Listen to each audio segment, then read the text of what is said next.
¿Sí? Ok, amén. Bueno, damos gracias a Dios, ¿verdad? Por la hermosa oportunidad de estar aquí con ustedes, adorando juntos, cantando las hermosas alabanzas que estuvimos cantando hace un momento. Y se estaba cantando precisamente el mensaje del Evangelio, que tan glorioso es nuestro Señor.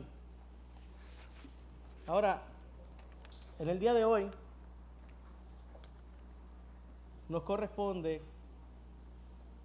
el texto de Gálatas, capítulo 2. Gracias, Diego. Gálatas, capítulo 2, verso 1 al 10. Gálatas, capítulo 2, verso 1 al 10.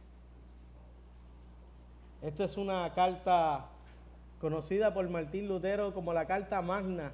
Él la llegó a llamarla mi Catalina, porque tenía un vínculo tan fuerte con esta carta en los tiempos donde Martín Lutero se encontraba en una angustia por todo lo que estaba sufriendo el cristianismo en ese tiempo.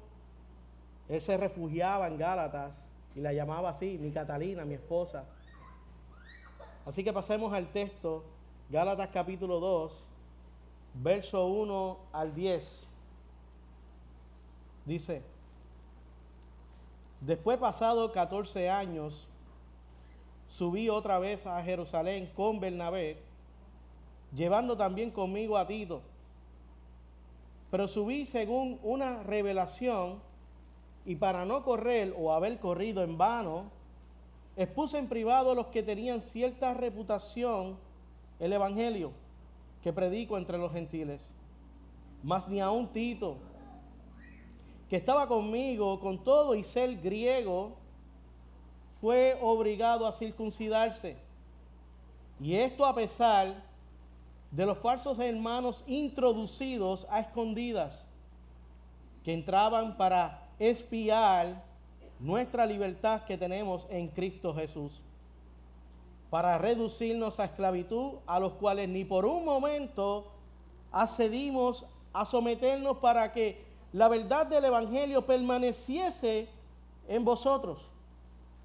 Pero de los que tenían reputación de ser algo, lo que hayan sido en otro tiempo, nada me importa. Dios no hace acepción de personas. A mí pues, los de reputación, nada nuevo me comunicaron. Antes, por el contrario, como vieron que me había sido encomendado el evangelio de la incircuncisión, como a Pedro el de la circuncisión, pues el que actuó en Pedro para el apostolado de la circuncisión, actuó también en mí para con los gentiles.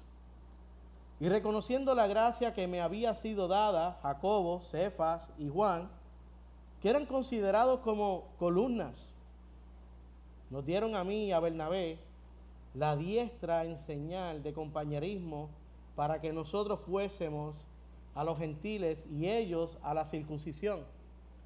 Solamente nos pidieron algo, que nos acordáramos de los pobres, lo cual también procuré con diligencia hacer. Amén. Oramos.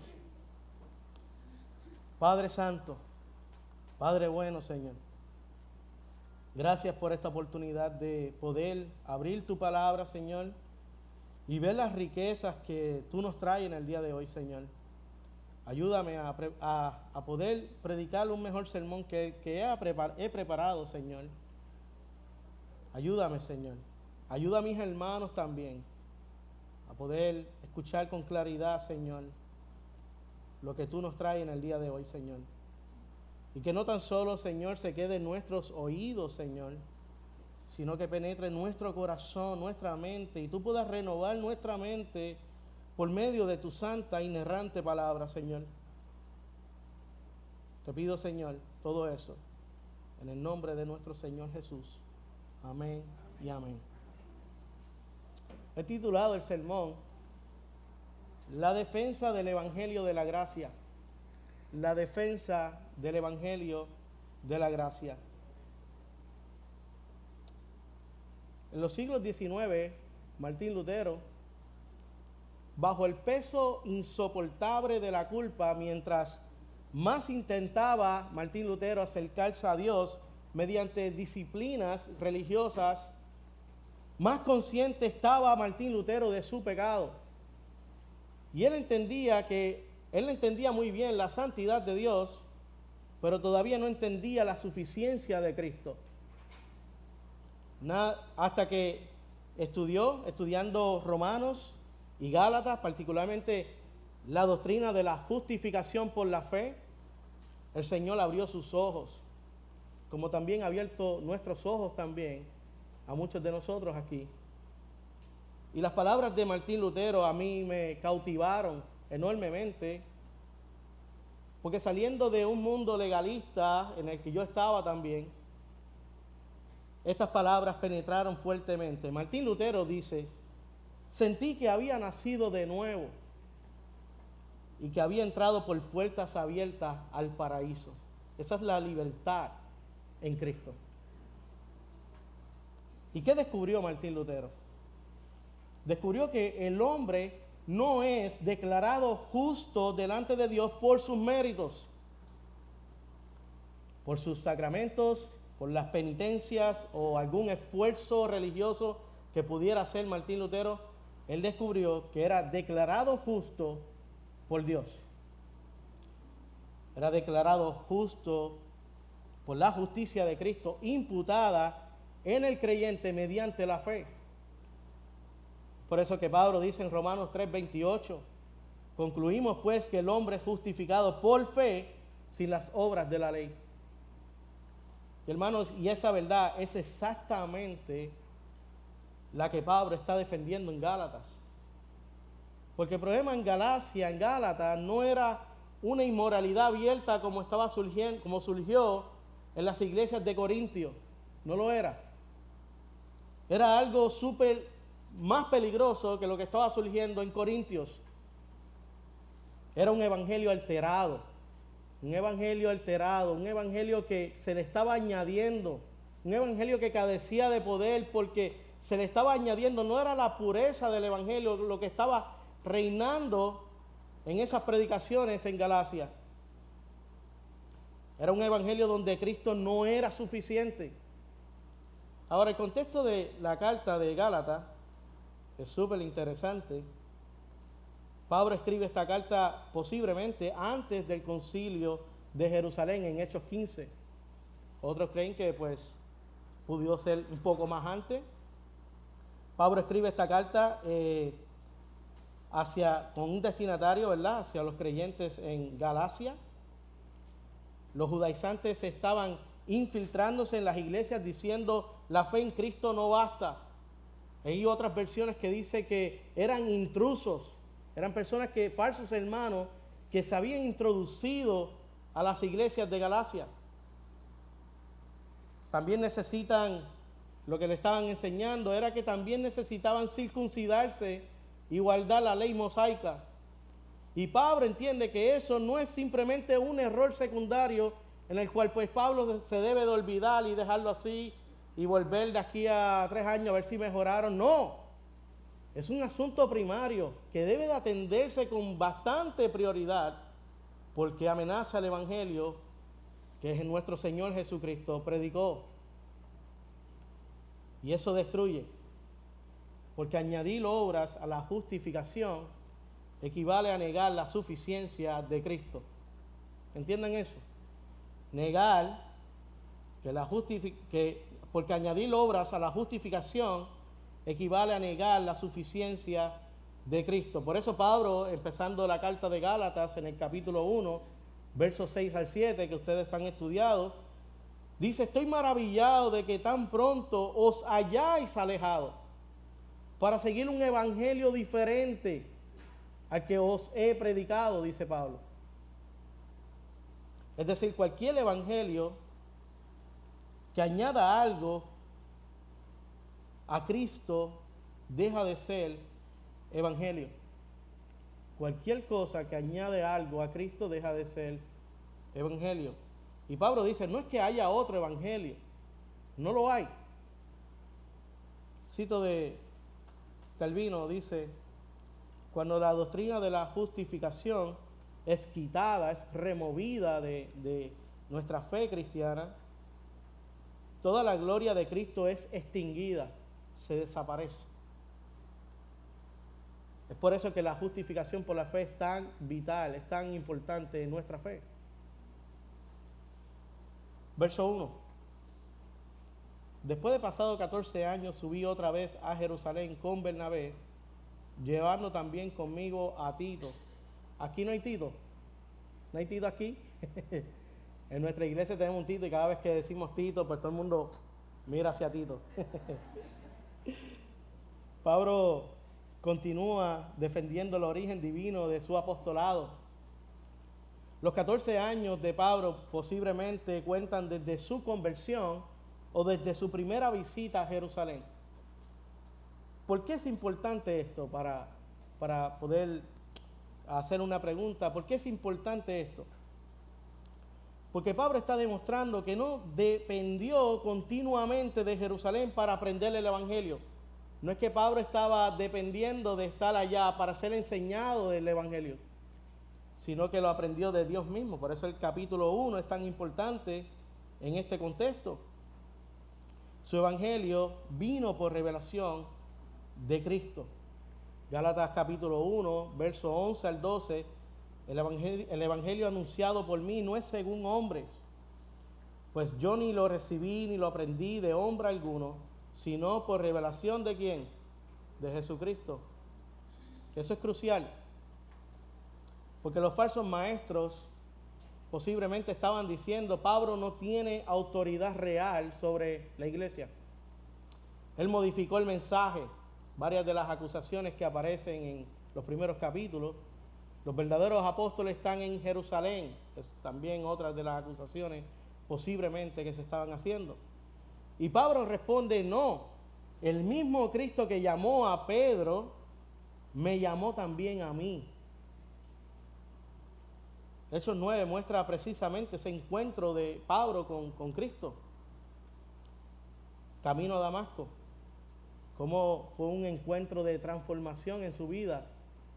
Y todos recuerdan cuando Pablo iba en persecución de la iglesia y camino a Damasco, tiene ese encuentro real con Cristo.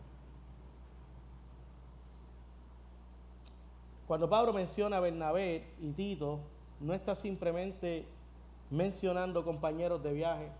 Pablo no está poniendo a Bernabé y a Tito ahí simplemente por algo que se le escapó. Está siendo intencional en lo que está diciendo. Y eso es hermoso, porque Pablo está mostrando cómo el Evangelio forma hombres para la obra de Dios. Y es hermoso porque son dos hombres completamente distintos, Bernabé y Tito. Bernabé era judío, Tito era gentil. Eran dos polos opuestos dentro de esa cultura. Y Bernabé llevaba años caminando en la fe y Tito posiblemente estaba comenzando en su fe. Y uno venía del contexto judío y el otro venía completamente fuera de ese sistema judío de ritos, de todo lo que se hacía dentro del judaísmo. Y aún así, el Evangelio los une en una misma misión. Por eso Pablo pone a Bernabé y a Tito ahí. Efesios 2:14 nos dice: porque Él es nuestra paz, que de ambos pueblos hizo uno. Eso ya es parte del poder del Evangelio. Ahora, ¿quién era Bernabé? La primera vez que vemos a Bernabé es en Hechos capítulo 4. Es la primera aparición de Bernabé. Su nombre original era José, pero los apóstoles le dieron el sobrenombre a Bernabé, hijo de consolación, que significaba hijo de consolación, lo que significaba Bernabé, o hijo de ánimo. Y eso describe profundamente quién era él, quién era Bernabé. Era un hombre lleno de gracia. Hechos capítulo 4, versos 36 al 37 nos dice que vendió una de sus heredades para ayudar a creyentes necesitados. Hechos capítulo 4. En otras palabras, era un hombre generoso, era un hombre comprometido para la obra de Dios. Pero quizás lo más importante de Bernabé ocurre cuando, después de la conversión de Pablo, en el capítulo 9 de Hechos, él va en busca de Pablo. Porque aunque Pablo había conocido a Cristo, muchos creyentes todavía desconfiaban de él debido a su pasado como perseguidor y pensaban que el fin de que Pablo estaba predicando el evangelio en ese momento era como una trampa para atrapar a los cristianos. Entonces Bernabé sale ahí al encuentro de Pablo. Mientras estaban dudando de la conversión de Pablo, los creyentes, Bernabé se acercó. Y eso es impactante, hermanos. Hechos 9:27 dice: entonces Bernabé, tomándole, lo trajo a los apóstoles. Qué gran hombre de Dios era Bernabé. Bernabé fue uno de los primeros hombres en reconocer la gracia de Dios obrando en la vida de Pablo. Y eso nos enseña muchísimo acerca de su carácter. Era un hombre que sabía ver la obra de Dios en otros. Sabía quién estaba en el Señor. Más adelante en Hechos capítulo 11, cuando la iglesia de Antioquía, por una revelación a Gabo, comienza a crecer una hambruna debido a la persecución que estaba pasando en Jerusalén, y Bernabé y Pablo aparecen de nuevo ahí, juntos. Y la escritura lo describe así. Hechos 11:24 dice: porque era varón bueno y lleno del Espíritu Santo y un hombre de fe. Qué descripción tan gloriosa para un hombre del Señor. John MacArthur comenta sobre Bernabé que él era un tipo de hombre que fortalecía a otros creyentes y ayudaba a desarrollar líderes para la iglesia. Ese era Bernabé. Y luego Bernabé va a buscar a Pablo para servir juntos en Antioquía. Y Bernabé era un hombre súper importante en la vida de Pablo y en su ministerio. Tristemente lo que surgió, si sigues leyendo la epístola la carta de los Hechos, el libro de los Hechos, lo que sucedió es que se dividieron, pero más tarde se unieron de nuevo. Ahora, ¿quién era Tito? Tito representa otro lado más de lo precioso y hermoso que es el Evangelio.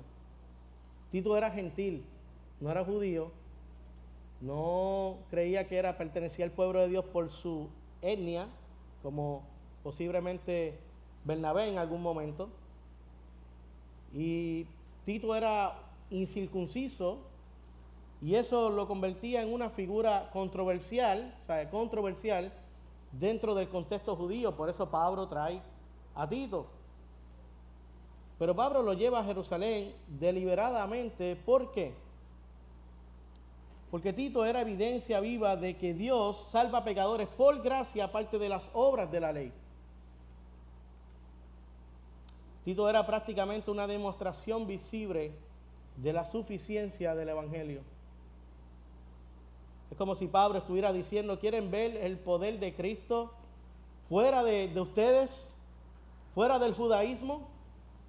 Observen a Tito, miren a Tito. Romanos capítulo 10, verso 12 dice: porque no hay diferencia entre judíos y griegos. Y eso es exactamente lo que hacía tan importante este momento de Pablo traer a Bernabé y a Tito. Porque obligar a Tito a circuncidarse habría comunicado que Cristo no era suficiente para salvar completamente, sino que dependía todavía de obras.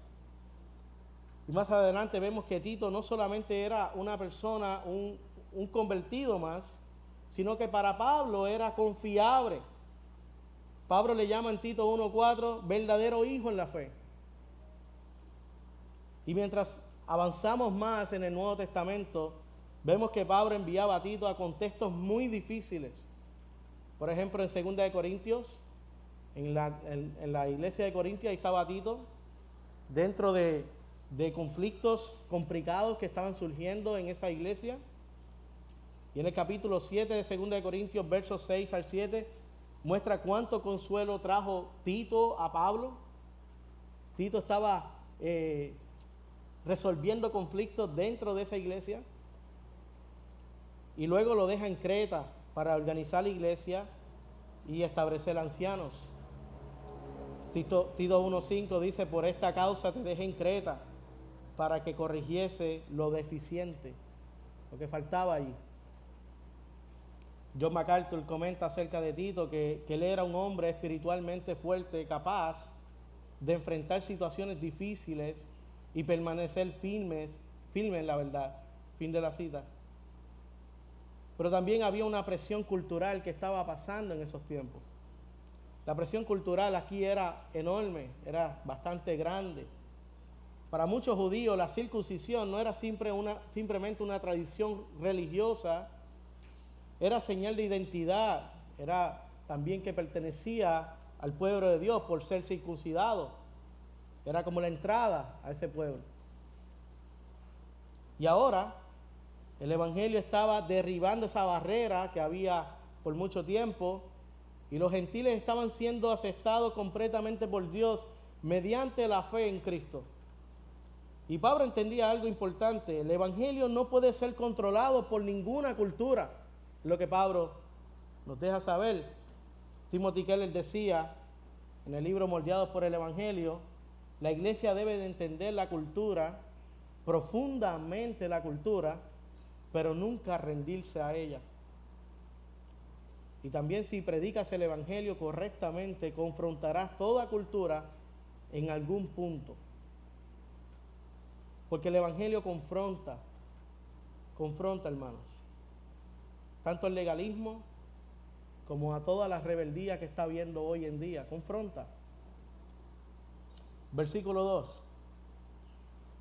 Pablo dice: pero subí según una revelación. Hay algunas versiones que dice: Dios me reveló. Pablo no sube porque Jerusalén tenga autoridad sobre él. No lo es.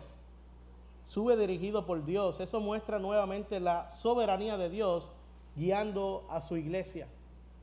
Cómo Dios movía a su iglesia. Proverbios capítulo 3, versos 5 al 6 dice: reconócelo en todos tus caminos y Él enderezará tus veredas.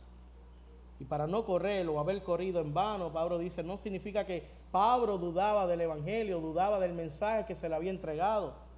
La idea es: si Jerusalén cedía ante los judaizantes, el impacto del ministerio entre los gentiles sería devastador. Pablo entendía el peligro de esa falsa doctrina. Y es por eso que ahora en el versículo 3 dice: mas ni aun Tito fue obligado a circuncidarse. La circuncisión en el Antiguo Testamento era señal externa del pacto. Era, por decirlo así, la marca visible de pertenecer al pueblo de Israel. Era como la entrada oficial a la comunidad judía. No era solamente cortar el prepucio, representaba identificación, obediencia y pertenencia al pacto que Dios había dado a Abraham. Incluso un gentil que quisiera identificarse plenamente con el judaísmo debía circuncidarse. Pero aquí está el punto importante, hermanos. La señal nunca fue el medio de salvación. La señal nunca fue el medio de salvación. La fe siempre vino primero. Y aunque no quiero adelantar mucho o demasiado lo que Pablo desarrolla más adelante en el capítulo 3 en Gálatas, él mismo explica que Abraham fue declarado justo antes de ser circuncidado. O sea, la fe precedió a la señal. La circuncisión no salvó a Abraham, simplemente apuntaba a la realidad de una fe genuina en Dios. Por eso Pablo se mantiene firme con Tito, porque obligarlo a circuncidarse hubiera sido enviarle el mensaje de que Cristo no es suficiente y que todavía hace falta una obra externa para ser aceptado por Dios. Y Pablo dice: no, Tito no tiene que hacerse judío para ser salvo. No tiene que hacerse judío para ser salvo. Porque Cristo ya cumplió perfectamente lo que la ley jamás pudo hacer. Es por eso que Jesús dice al principio del Sermón del Monte, no vine a abolir la ley, sino a cumplirla. Y aún más, Pablo aclara en Romanos 2 que la verdadera circuncisión ya no es meramente externa en la carne, sino interna en el corazón. Ahora Dios no solamente va a marcar un cuerpo, Él transforma el corazón del hombre. La señal verdadera del pueblo de Dios no es un rito externo, sino una vida regenerada por el Espíritu Santo. Y eso es lo mismo que sucede cuando vamos a las aguas. Esa señal externa de lo que ocurrió internamente en nosotros, primeramente, cuando recibiste al Señor. En tu conversión, cuando creíste, tuviste ese arrepentimiento y fe, Dios ha regenerado tu corazón, y todo eso que ocurrió internamente, que se conoce como el bautismo del Espíritu Santo, es que Dios te injerta o te sumerge. Lo que significa la palabra bautismo es bautizar, es sumergirte al cuerpo de Cristo. Esa evidencia de que lo que ocurrió internamente cuando Dios vino a morar en ti por medio del Espíritu Santo, esa evidencia es el bautismo de las aguas. Estás diciendo, declarando o testificando, por eso se llama un testimonio público de lo que ya ocurrió interiormente en ti. Por eso el bautismo de las aguas no salva, solamente da evidencia, apunta a lo que ya Cristo hizo internamente en ti. Y aún más, Pablo aclara en Romanos capítulo 2, ahí pasé una línea. Ok. Esto es un llamado a la iglesia, hermanos. Cuidado con pensar que estamos muy lejos de los judaizantes. Muchas veces podemos pensar que los judaizantes los judaizantes no se pueden meter en nosotros. Tenemos un espíritu de legalismo a veces también. Porque todavía hoy, entre muchos lugares también, hay gente que siguen añadiéndole cosas al Evangelio. Cristo más esto, Cristo más aquello. Pero Pablo nos recuerda que la salvación nunca ha sido por marcas externas, sino por una fe en Cristo solamente. Y aquí el Evangelio está siendo probado públicamente. Tito era gentil, incircunciso, y aún así Pablo se negó rotundamente a que fuera circuncidado. A diferencia de Hechos 16, cuando Timoteo fue circuncidado Timoteo, sí, pero fue para una labor misionera, se hizo judío para ganarse a los judíos, pero no fue para salvación. En el caso de Tito, el tema que estaba circulando ahí era para salvación. Por eso para Pablo era de suma importancia tocarlo, porque era un asunto doctrinal. Los judaizantes estaban diciendo, para ser verdaderamente aceptado por Dios, necesita añadir la ley a Cristo. Eso es lo que estaban diciendo. Así que si Pablo cedía aquí, el mensaje hubiera sido, Cristo no es suficiente.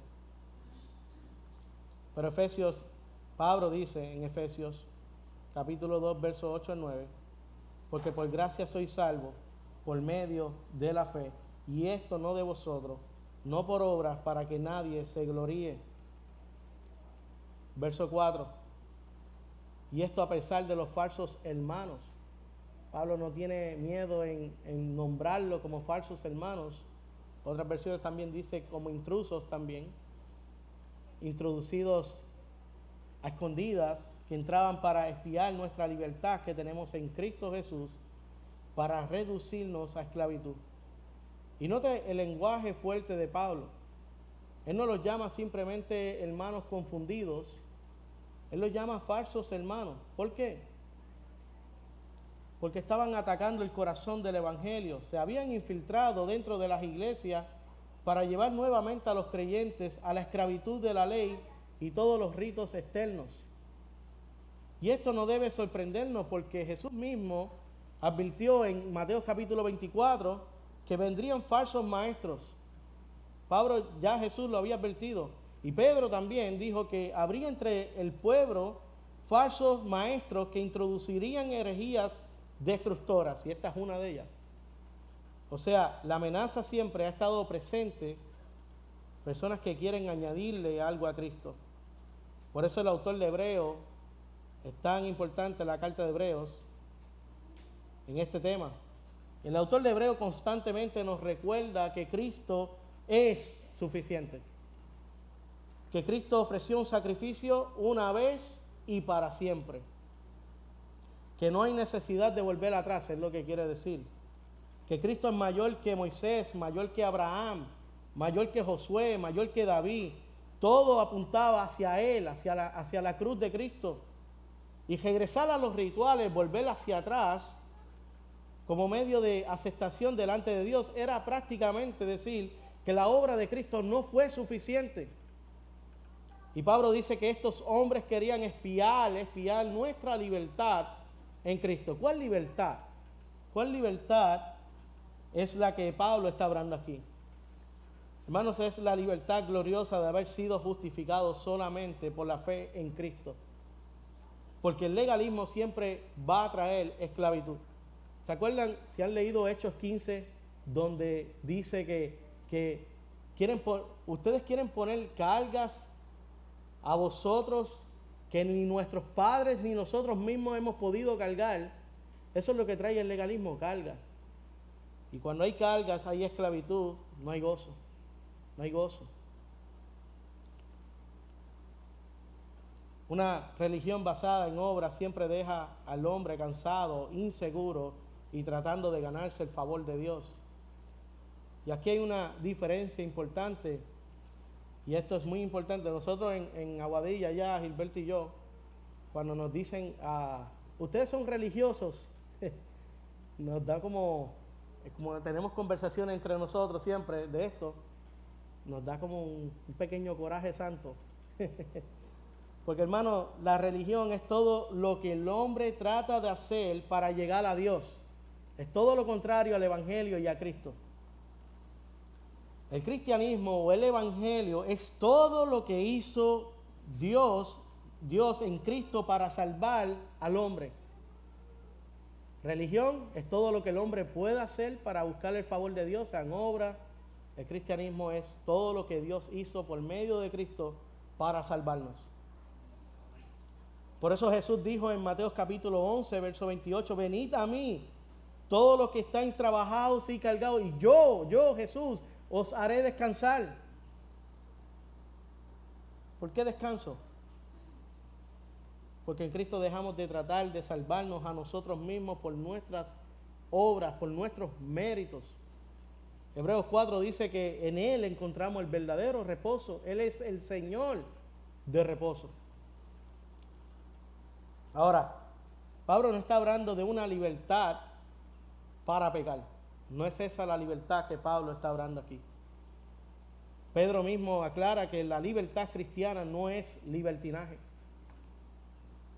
No es una licencia para vivir en pecado. No lo es. Es una libertad de la condenación, es una libertad de la esclavitud del pecado y libertad de tratar de justificarnos por nuestras propias obras. A veces digo que la libertad que tenemos en Cristo no es una libertad para pecar, sino debe de ser un impulso hacia la santidad. Porque hemos sido libertados en Cristo. Y debe de ser para acercarnos, para poder cantar lo que cantamos hace unos minutos atrás. Que el Señor nos santifique.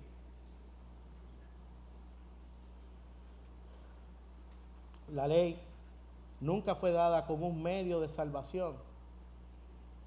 La ley fue dada para mostrarnos cuán pecadores somos y cuánta necesidad tenemos de Cristo.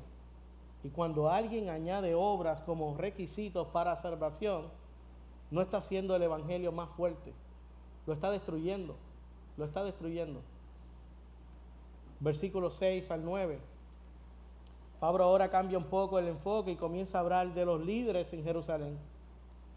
Pero algo importante aquí es que Pablo no está impresionado por títulos. Se dan de cuenta en el texto cómo Pablo no está impresionado por títulos, por la fama o por apariencia tampoco.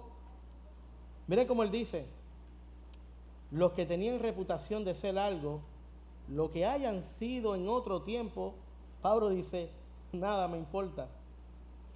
Dios no hace excepción de personas. Pablo no está menospreciando a los líderes, no lo está menospreciando. Lo que Pablo está haciendo o diciendo es que la autoridad del Evangelio no depende del prestigio humano, de cuán preparado estés, sino depende de Dios mismo.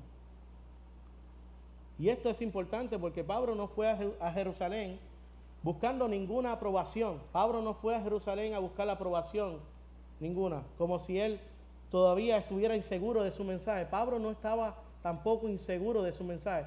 Él estaba claro de quién le había dado el mensaje a él. Desde el capítulo 1, Pablo deja claro que el evangelio que él predica no lo aprendió de hombre algunos, sino de Cristo mismo que se lo reveló. Pablo no está diciendo necesito que Jerusalén me enseñe el evangelio, por eso debo ir a Jerusalén.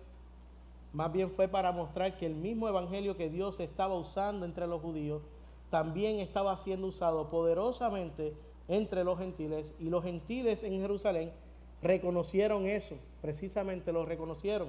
Por eso el verso 6 nos muestra que Pablo dice, no me añadieron nada. O sea, el evangelio de Pablo estaba completo, no le añadieron nada a su evangelio. No necesitaba ninguna corrección en ese momento. No necesitaba que se le añadiera ritos judaizantes, no necesitaba que se le añadiera ley ceremonial al evangelio. Estaba completo, estaba perfecto como estaba. Y ahí vemos algo súper interesante sobre el liderazgo de la iglesia primitiva en ese tiempo. Tenemos en la mente que solamente Pedro era el único líder en ese tiempo. Mucha gente puede pensar de esa manera, pero Pedro no era la única voz de autoridad en la iglesia primitiva. El mismo texto menciona a Jacobo, a Pedro y a Juan como columna de la iglesia. De hecho, cuando lee Hechos 15, pareciera que Santiago, Jacobo, se menciona como Jacobo, Santiago, el hermano de Jesús, tiene una influencia enorme dentro del liderazgo de Jerusalén. Y cuando el verso 9 dice que nos dieron la diestra en señal, que le dieron la mano de compañerismo, eso era una confirmación pública. Era como decir, Pablo, sigue haciendo lo que estás haciendo. Reconocemos que la gracia de Dios está sobre tu ministerio. Sigue hacia adelante.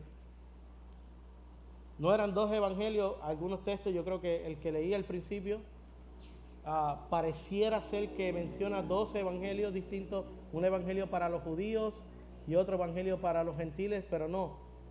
Por eso Pablo dice que no hay otro evangelio. Habían dos contextos diferentes, era la idea. El mismo Dios que llamó a Pedro para ministrar a los judíos, llamó a Pablo para ministrar a los gentiles. Y esto también nos lleva con las acusaciones que los falsos maestros estaban levantando en contra de Pablo. Los judaizantes querían desacreditar a Pablo, porque una de las estrategias del falso maestro, si podemos desacreditar a la persona, a la autoridad apostólica que tenía Pablo, automáticamente desacreditaban el mensaje también que estaba llevando Pablo. Y es por eso que Pablo comienza la carta defendiendo su apostolado, porque habían acusaciones en contra del apostolado de Pablo. Algunas de las acusaciones eran estas. Yo voy a nombrar 4 acusaciones que se le hicieron a Pablo hasta el texto que estamos leyendo. La primera acusación que se le hace a Pablo era que Pablo cambió el evangelio. Esa es la primera acusación que se le hace a Pablo. Los falsos maestros posiblemente decían que Pablo había suavizado el mensaje para agradarlo a los gentiles, por eso tenía gentiles con él. Por eso Pablo responde tan fuerte en Gálatas 1 diciendo que un evangelio diferente es un evangelio pervertido, anatema. La segunda acusación que se le hacía a Pablo era que Pablo no era un verdadero apóstol. Querían presentarlo como alguien inferior a los apóstoles de Jerusalén, pero Pablo defiende que su apostolado vino directamente de Cristo. Esa es su defensa de esta carta. La tercera acusación que le hacen a Pablo es que Pablo predicaba un evangelio débil para agradar a la gente, en lo que Pablo responde.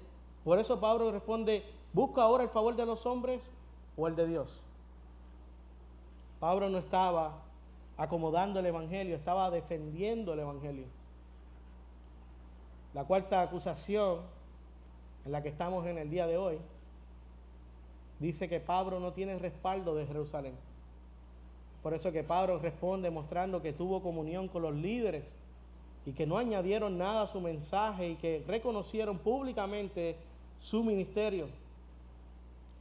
Entonces lo que está ocurriendo en esta carta de Gálatas no es simplemente un debate por quién tiene la verdad,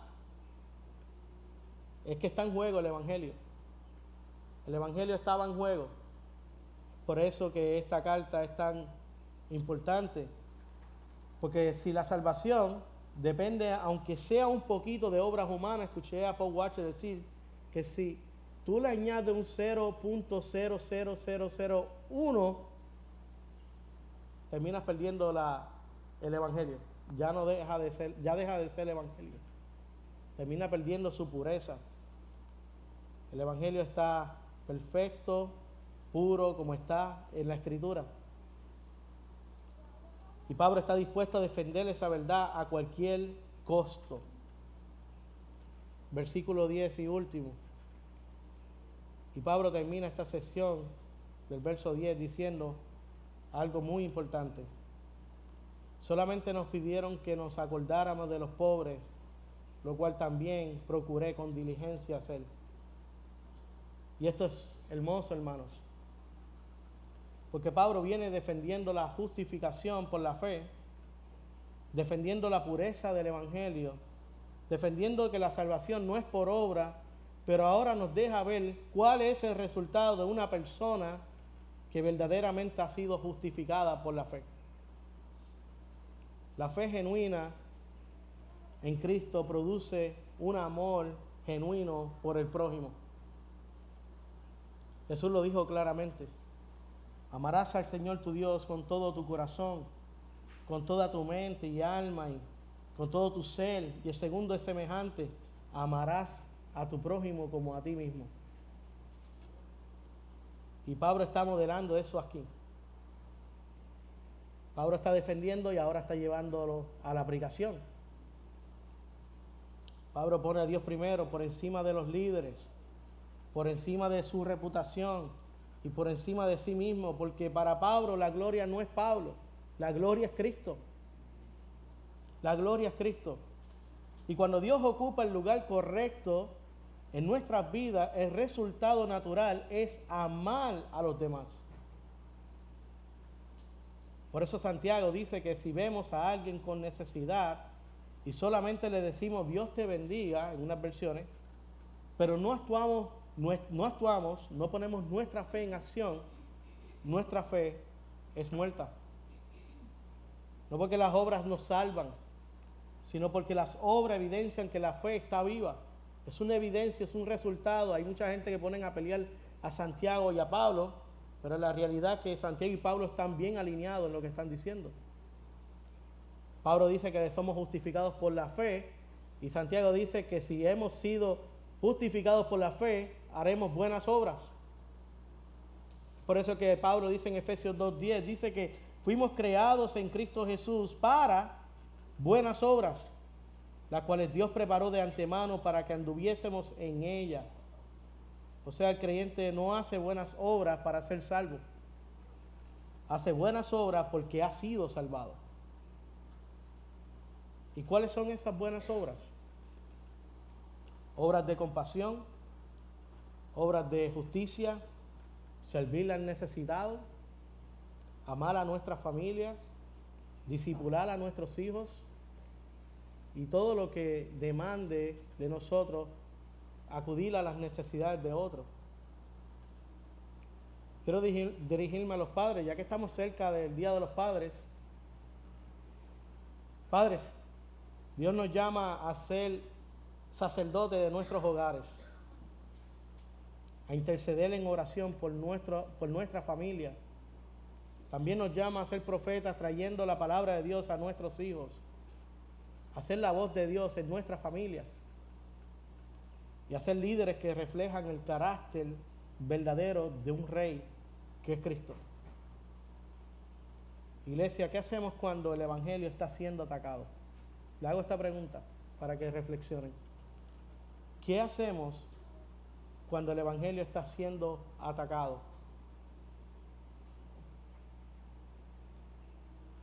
¿Qué hacemos cuando alguien pone las obras por encima de la gracia?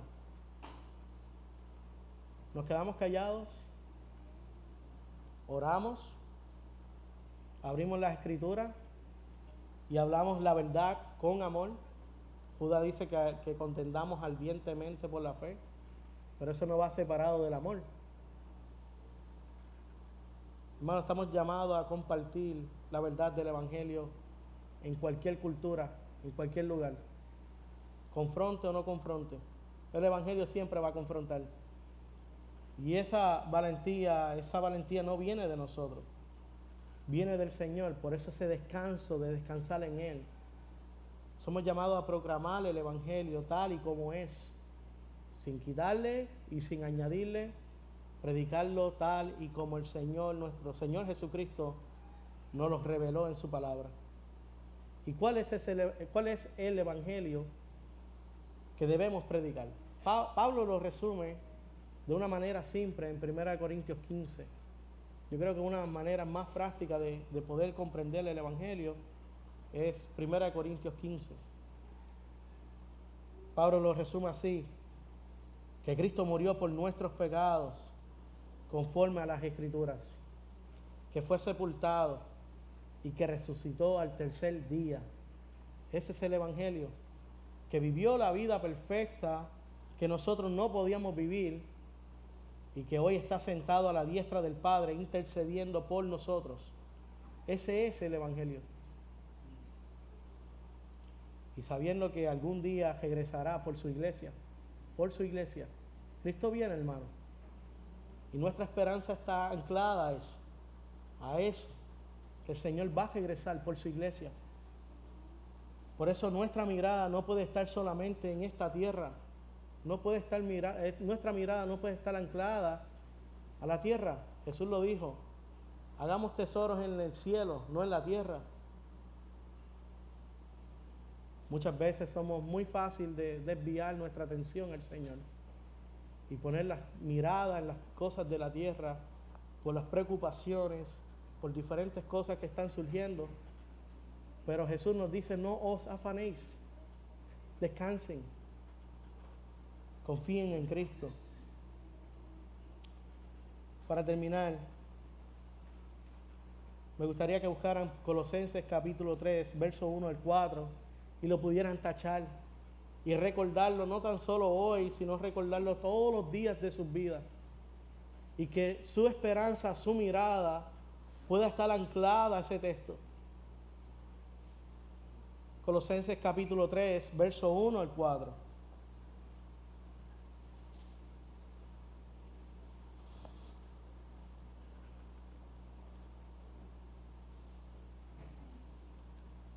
Dice: ya que han resucitado con Cristo, busquen las cosas de arriba, donde está Cristo a la diestra de Dios. Pongan la mira en las cosas de arriba, no en la tierra, en las de la tierra, porque ustedes han muerto y su vida está escondida con Cristo en Dios. Y escuche qué esperanza tan gloriosa tenemos. Cuando Cristo, vuestra vida, se manifieste, entonces vosotros también seréis manifestados con Él en gloria. Repito esa última parte. Cuando Cristo se manifieste en vosotros, en ustedes, será manifestados con Él en gloria.